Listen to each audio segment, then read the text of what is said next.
Below there in this video I'll give you some quick tips to play better pinch harmonics. So tip 1 is really to have a good tip on your pick.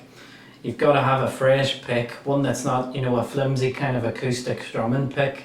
It's got to be, nice and firm, 1mm and above. I like these Jeff Loomis picks, they're really cool. There's also 1.5 Jim Dunlop Tortex picks that I'll put links into. Just get a good firm pick like that, that'll really help. Another good tip, get lots of distortion on the amp. You want to help yourself out. I have a big beefy tone there to really help me out, and that'll really make the notes pop out if you've got a lot of distortion on the amp, so that'll help you out as well. And another big one is to use lots of vibrato as you've played whatever note you're going to do pinch harmonics on. Okay, if you want that note to pop out, the pointy pick and the distortion will help you, but then apply heavy vibrato and that will make the notes sing and squeal a bit more. So what I'll do is show you a little bit from a Bon Jovi song, Dead or Alive. You can pretend to not like Bon Jovi songs if you want, but there's some cool songs from them. Now I've got a lesson on the solo that I'll link to, okay, so if you want to learn the solo you can do that. This is the really cool lick that we're going to learn, and it'll help you really get stuck into pinch harmonics.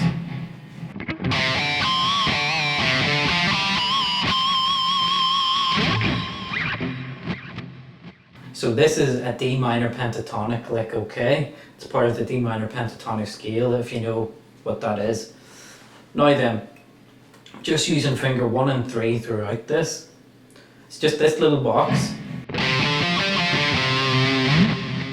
And what we're going to look to do is learn to find where the sweet spots are on those particular strings to get these pinch harmonics or squealies coming out. So remember, lots of distortion and heavy vibrato, okay? So you can take that first note, we're going to use the 3rd fret of that A string.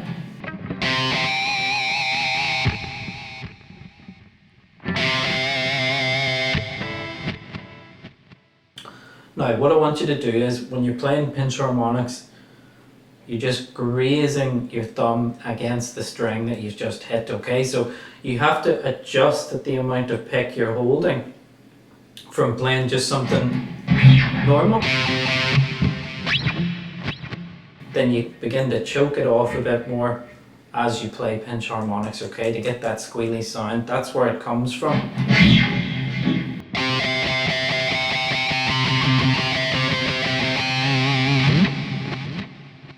And then what I want you to do is just have that note fretted, don't worry anymore about that.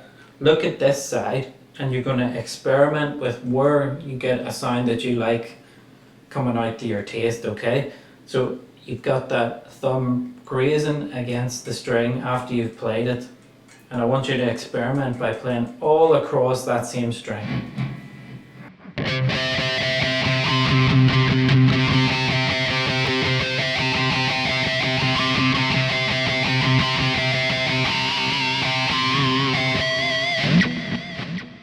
And then to help you get those notes to sing a bit more, give that string a good old wiggle.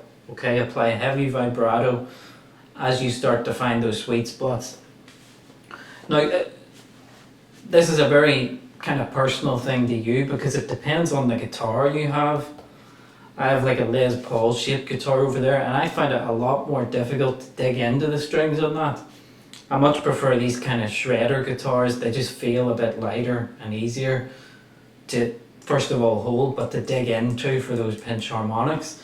So it depends on the height of your strings, the thickness of your strings.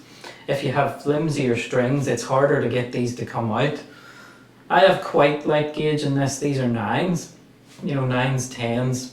They're not too light, but I guess 9's lighter than most people. You don't want too skinny a string because it's harder to get these notes to come out. So all that, is personal to you. You've got to see what the equipment you're using is. Now then, take that next note in that string and do the same thing. 3rd finger can go to that 5th fret of the A string and try the same thing.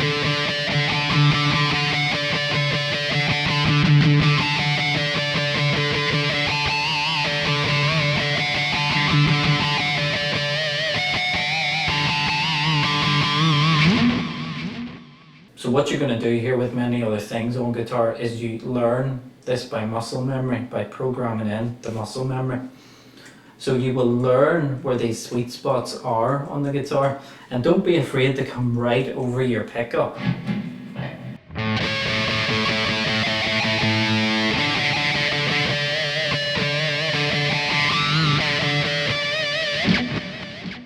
You know, it depends on your guitar, your pickups, but you've got to experiment across that same string. Then you can go to the next string and practice the 3rd fret and 5th fret there, but it's going to be different now. It's going to feel different. The string's a bit thicker. The sweet spots might be different, so you've got to experiment there.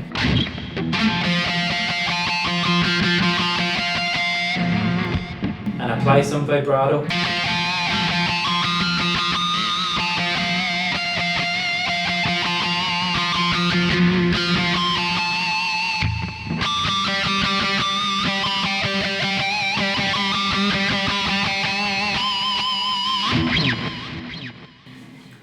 Okay, so I promise you, if you practice just something simple like that, even if you're not getting them out hardly any of the time, this will get better.